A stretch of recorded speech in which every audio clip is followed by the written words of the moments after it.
اشعار ابو عبدالله رودکی.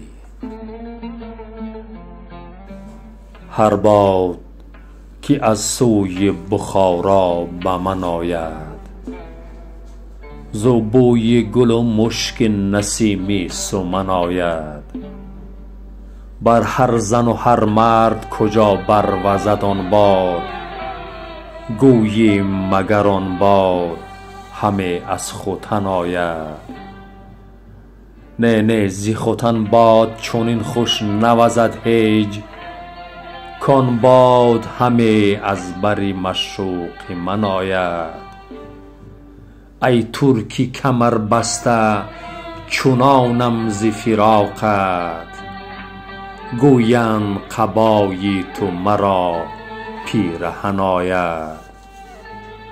هر شب نگرانم به یمن تا تو برآیی، زیرا که سهیلی و سهیل از یمن آید.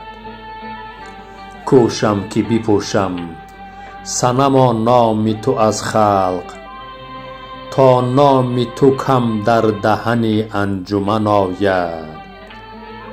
بر هر که سخن گویم اگر خواهم و گر نی، اول سخنم نام تو اندر دهن آید.